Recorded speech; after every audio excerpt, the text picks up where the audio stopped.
Kano state government dethrones Sanusi as Emir of Kano. The Emir of Kano, Muhammadu Sanusi II, has been dethroned. The decision was made at the State Council executive meeting chaired by the governor of the state, Abdullahi Ganduje, yesterday. Confirming the development, Alhaji Usman Alhaji, who is the Kano's secretary to the state government, said that the monarch's action violated the Part 3, Section A to E of Kano State law, and that his removal was a decision reached after a lot of consultation with all relevant stakeholders.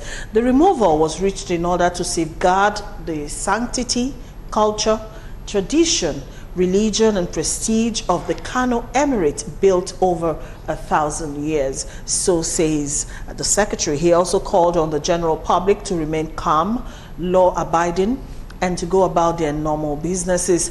Well, as we all know, the Emir and the Kano State Governor, Abdullahi Ganduje, have been on a war path for quite some time over perceived political differences.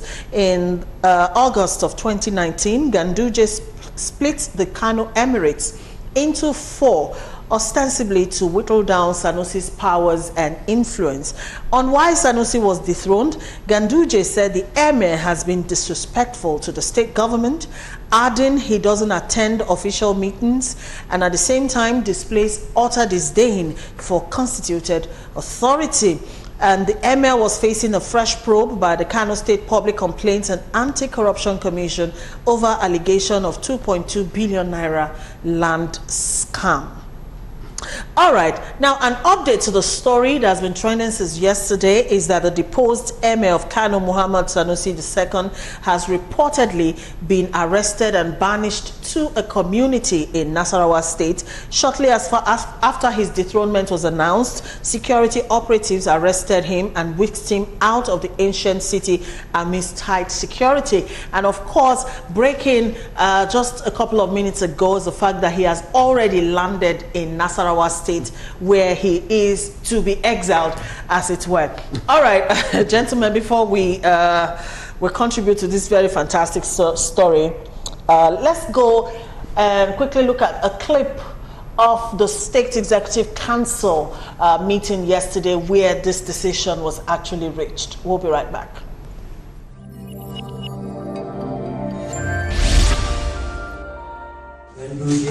OFR has unanimously approved the immediate removal, dethronement of the Emir of Kano Emirate, Muhammad Sanusi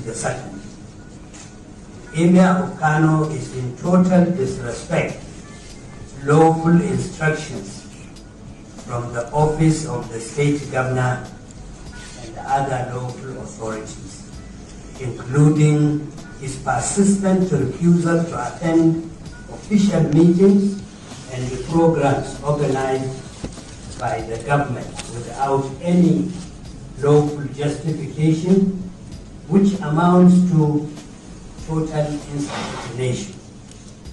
It is on record, and in so many instances, Muhammad Sanusi II has been found breaching Part 3, Section 13A to E of the Kano State Emirate Law 2019, and which, if left unchecked, would destroy the good and established image of Kano State Emirate. This removal is made after due consultations with relevant stakeholders and in compliance with Part 3, Section 13 of the Kano State Emirate Law 2019 and other reasons stated above. The removal was reached in order to safeguard the sanctity, culture, tradition, religion, and the prestige of the Kano Emirate built over 1,000 years. His Excellency Dr. Abdullahi Umar Ganduje, OFR,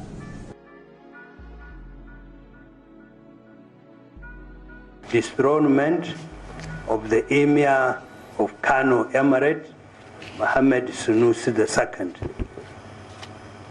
The removal was reached in order to safeguard the sanctity, culture, tradition, religion, and the prestige of the Kano Emirate, built over 1,000 years. His Excellency Dr. Abdullahi Umar Ganduje, OFR, calls on general public to remain calm, law-abiding, and to go about their normal businesses, while a new Emir of Kano Emirate will soon be appointed. It is on record, and in so many instances, Mohammed Sanusi II has been found breaching Part 3, Section 13A to E of the Kano State Emirate Law 2019, and which, if left unchecked, will destroy the good and established image of Kano State Emirate. This removal is made after due consultations with relevant stakeholders and in compliance with Part 3, Section 13 of the Kano State Emirate Law 2019.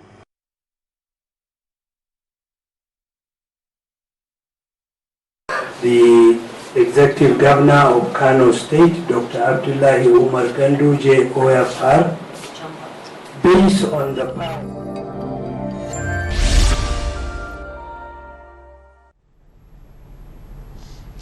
Okay, welcome back. It's quite a longish clip, you know, but I think we all get the drift. Anyways, the deposed Emir of Kano, Muhammad Sanusi II, has broken his silence after his dethronement by the Kano state government. In a 4-minute-long video he posted on social media, the Emir, who spoke in Hausa language, said it is God that made him the Emir of Kano State, and it is God's will, pardon me, that he is no more the Emir of Kano. He prayed for the progress of the state and appealed to the people of the state to remain calm and not resort to violence. Also, the Emir of Bichi, Aminu Ado Bayero, has been announced as the new Emir of Kano. The announcement was made by the Secretary to the state government a few hours after the removal of Muhammadu Sanusi. Now, Nigerians have hit social media following the crisis between the Kano State Governor Abdullahi Ganduje and the deposed Emir of Kano, and of course several reactions are online. Some opined that Ganduje was allegedly caught receiving bribes, and as such he has no moral justification to dethrone Sanusi. Now let me quote some. At Abdul_Sada10 wrote, a man that's caught pocketing millions of dollars is the man that's investigating MS Sanusi Lamido Sanusi. Hashtag Ganduje, you have 3 years to go. You are not going to be there forever. Another social media user at Ayo Bankole wrote, His Royal Highness Emir Muhammadu Sanusi Lamido Sanusi, the Emir of Kano, has been dethroned by the government of Ganduje. This is a tragedy that should have ended with militarism, a big loss to quality leadership at our traditional levels. Another one at Mr. Var wrote, how can someone that was caught in a video collecting bribes from contractors be investigating the Emir of Kano for corruption? Nigerians, are we thinking straight? That's the question. All right, gentlemen. Now, since yesterday, of course, the whole of the internet has been agog, you know, with stories about this dethronement of the Emir of Kano. We know that the governor of the state and the Emir of the same state, you know, have been at loggerheads, and we all know where this started from. But did you foresee, you know, him being removed as the Emir as where this was going to end? Yeah, thank you very much. Few months ago, we discussed about this here on this platform. And we saw it coming, and we agreed that more sooner than later, something will had to give. Yes. But at the same time, you have to take this into consideration that power belongs to God.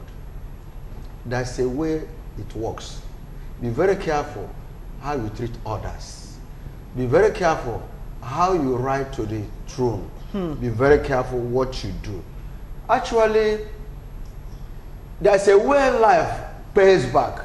The law of karma plays back. And much as I don't support how it was removed, but then in 1963, his father did similar thing.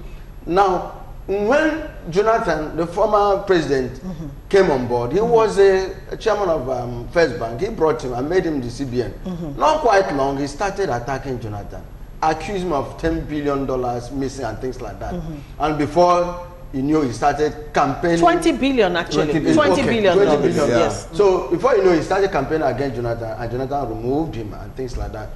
Then that was why Jonathan did not congratulate him when he was made. And of course, it was not the choice of Jonathan then.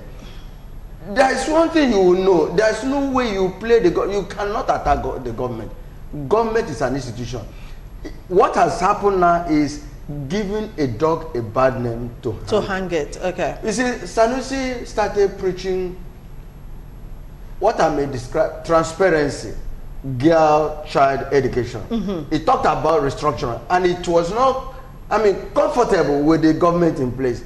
And they started now clipping his wings by opening other emirates. And we discussed it here.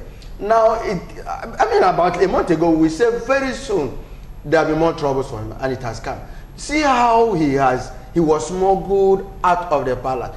You see, just like Nebuchadnezzar, just how Nebuchadnezzar was chased out of the palace. That was how this man was chased out of the palace. Because of, maybe some people, because of his honesty or something like that. So what I'm trying to communicate is that the way you live your life is important. Be very careful how you treat others, because by and large, it's either nature or God have a way to pay you back. All right, Master. But then, Sanusi started preaching transparency. Okay, let me take it from there. Dr. Maduka, yes. We all know the Emir, or should I call him the ex-Emir? Ex-Emir was quite vocal, you know, on the throne. Yeah. But then the thing is, what he was speaking up against, about the Almajiris, taking them away from the streets and putting them in school, about saying no to the girl-child marriage and instead girl-child education. Underage marriage. All those things he was talking about, are they the truth though? Yeah, they are the truth. And when I heard this, one of the things that came into my mind was that the North, they've lost a brand within their sphere. Okay. Because Emir stands like a brand to the North. And anytime he speaks, people look at it from the angle of the North. But the man is a little bit, I'm looking at it from the perspective that there's something that happened. And that thing could happen, tracing it from 1995, when there was insinuation of one Kaluka, being killed because he discredited the Quran. People mobbed, and it was fingered out among other 8 people. And by providence, he was spared. The other 8 were killed. He was taken to Sokoto, from there brought back to Lagos to be part of UBA conglomerate. And then he rose, and there are things that happened. 2 things. One, either when he was jailed 2 years in that scenario, he changed. His spirit changed. There's need to fight for the downtrodden. There's need to fight for people that cannot fight for themselves. 2, when he came into the banking hall, he mixed with people. He mixed with the people he thought that are enemies of the Quran or enemies of the religion. He understand, the problem we're having in the North is not about the religion. It's about my people being educated. So he changed his mentality. So I think this is the core. When he was in the UBA, something happened. Yerima, governor of Zamfara State, started this Sharia law. He talked to Wangwazo, the governor, then don't do that. But the man did it. He now wrote an advertorial about the consequences of Sharia in Kano State. And Wangwazo didn't like that. And because the Kano State money is domiciled in UBA. So he wanted to withdraw the money. The UBA banking management asked Sanusi to apologize. He put in his letter and resigned. That was the beginning of somebody who is trying to say, look, is it to appease the allies, or to look at my own conscience? And immediately after that, he was appointed as executive director with the First Bank, and then to CBN. Governor of CBN. Then the CBN, that thing still is there. He understands the issue about diplomacy. I used to tell people that there's nothing like diplomacy. Diplomacy is a painted lie. If it's not true, it's not true. So he got there and said, look, there was a $20 million missing. 20 billion. Billion. And no, and there's nothing wrong in him pointing it out. Because this is our money. It's a commonwealth of Nigerians.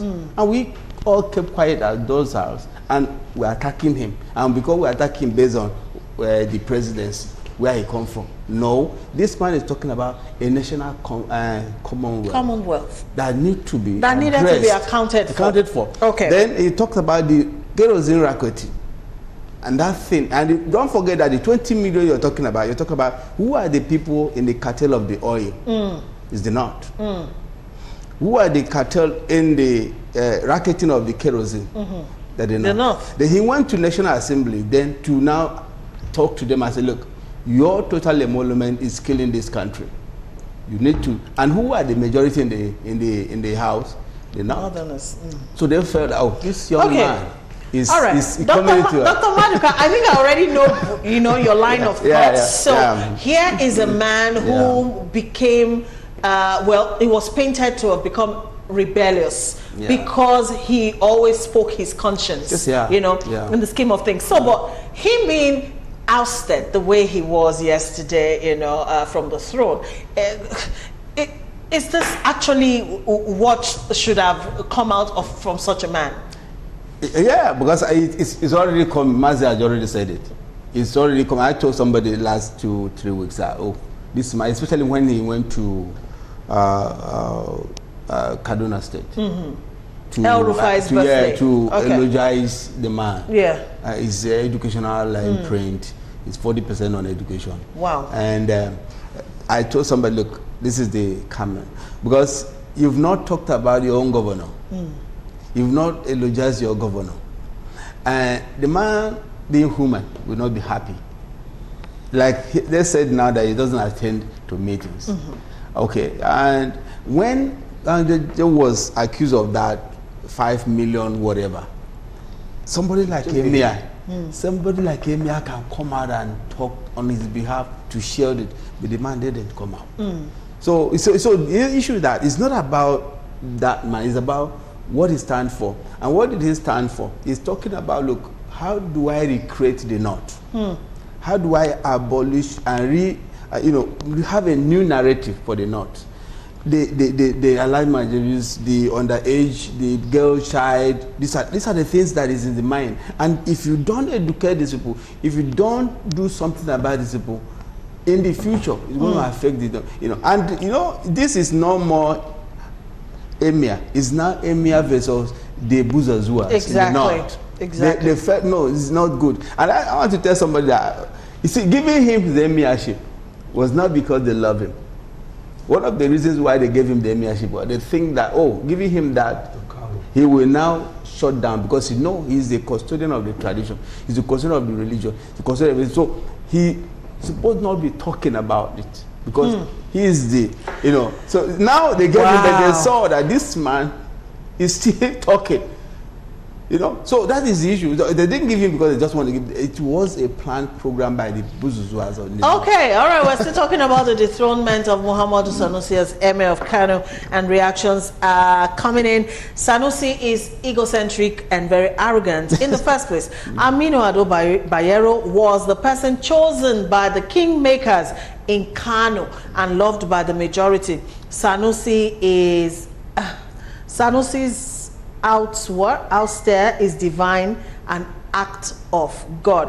All right, this other one, Tunde from Ikotun, says the hate speech bill is yet to be passed. ex-Emir Sanusi was dethroned. When they pass the bill, they will dethrone our lips with padlocks. Now, wow, God help us. All right, this other one, power belongs to God. Sanusi is a person that is not apologetic. If not, this wouldn't have made him dethroned and as well banished. Okay, it is criminal to criticize a system which one has always been part of, except by admonition. Ajiboye Ijabe sent that one in. Chilaka, Shoki Chilaka says, very unfortunate. This madness is happening. Sanusi to me is the best king ever. Sanusi will excel. All right, let's quickly read two more before we push on. Nigeria is not operating a democratic system of government. The dethronement of Sanusi is childish and political witch hunting. Yes, I support what Baba Oyedepo said. All right, we haven't gotten to that yet. Okay, still speaking about the man Sanusi. He's a renowned intellectual, economist and banker. Sanusi, who is 58 years old, by the way, he served as governor of Nigeria's Apex Bank, the central bank, from 2009 to 2014. He lost his job as the CBN governor after falling out with the then president, Goodluck Jonathan. He's always been outspoken and vocal to a fault. Sanusi had accused the Jonathan administration and the then Petroleum Resources Minister, Diezani Alison Madueke, of corruption and the disappearance of a certain $20 billion in oil proceeds from federal coffers. Shortly after he was booted out by Jonathan, Sanusi ascended the throne as the Emir of Kano in the year 2014, following the death of his grand uncle, Ado Bayero. All right, let's take another quick break to allow our third panelist, Prince Chilaka, join us at the table. We'll be back.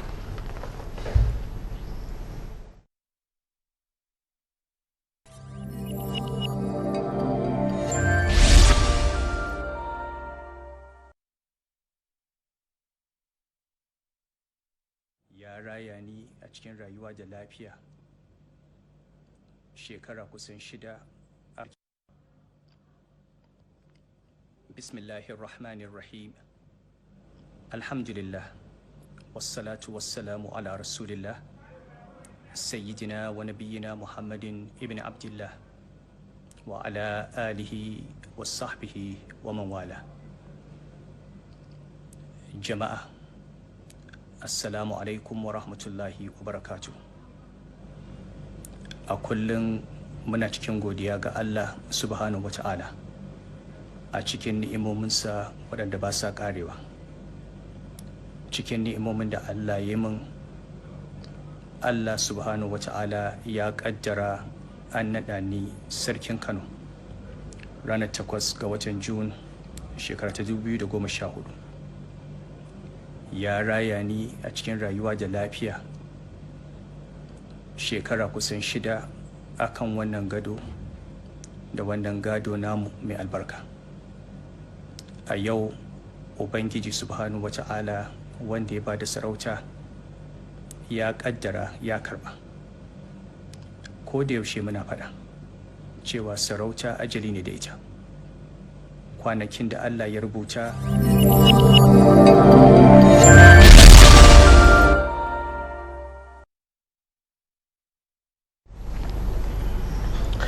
All right, welcome back to the program. Prince Chilaka, Prince Francis Chilaka has joined us at the table. He is the programs director for Kuth Foundation, an NGO here in Nigeria. He's also a businessman and a social commentator. Good afternoon, Prince Chilaka. Good afternoon, Patience. Thank you for joining us. All right, before you arrived, we were looking at the dethronement of the Emir of Kano, Muhammad Sanusi, and situation report says the palace is heavily guarded by security agents. Thankfully, no protest yet, no killing, and we hope things will remain as calm as possible. Prince Chilaka, quickly, in 20 seconds, let's hear your take. Well, I would say that unfortunately, the North, like he said in Kaduna, is dragging us back once more. The North is, trying to stifle those who in the North are speaking out against injustice, not of the ruling class, but to the people that are being led. It's unfortunate. For me, it's just a coup d'etat, carried out by civilians. It's not the first time. Abacha did it. Yeah, it's been a trend. Unfortunately, also, when you have a system that relies on governance, on government to survive, these are people that are supposed to be custodians of our tradition and culture. But unfortunately, a system where the governor decides who becomes an emir, then there's something is terribly wrong. We're not getting it right at all. It brings to question the issue of this so-called Nigerian 1999 constitution. Once again. Yeah. But Prince, right. I read your comment. You described him as a staff of the state government. What do you mean by that? Every traditional ruler in Nigeria is a staff of the state government. Yeah. Every traditional ruler. They are given the staff by the governors. I mean, look at what Wike did in Port Harcourt the other day. He was lambasted all the traditional. So we have a set of. See, let me tell you the truth. Governance has been taken over by mediocrity. Yeah, exactly. And that is where the problem lies. Yeah, exactly. So we have people who have no respect for their elders anymore, who have no respect for traditional institutions. Exactly. And that is where politicians have debased this country. Morality is gone, education is gone, tradition is gone, culture is gone, religion as well has been affected. Yeah. So we have nothing. Yeah. We have really absolutely nothing. Yeah. We all know how Sanusi became an emir. Yeah. Even though Kwakwaso didn't want him to be an emir. Yeah. It was Gandoji, who was deputy then, that made him an emir. Practically. And still him who has removed him. But then we know why he removed it, because if you check since he became an emir, he has been attacking not just his own state government, but he has been attacking the entire north, as it were. Yeah. All right. Before you arrived, I did ask the question. The man has been very vocal. The things he was saying, the things he was talking about, are they the truth? I want to ask you that question. They are the truth, but the unfortunate thing is that Nigerians, our leaders don't like the truth. I wanted to add something on that, and that is not only about the state. In fact, when he came in, the first thing he talked about on this particular government, which I knew is going to create problem, and I told somebody, this guy is going to have problems. The issue about the forex, the foreign exchange multiplicity. He said, how can how can you be given in a system you have 5 different ways of disposing your foreign exchange? He said you are just feeding some individuals. And who are those people within the foreign business?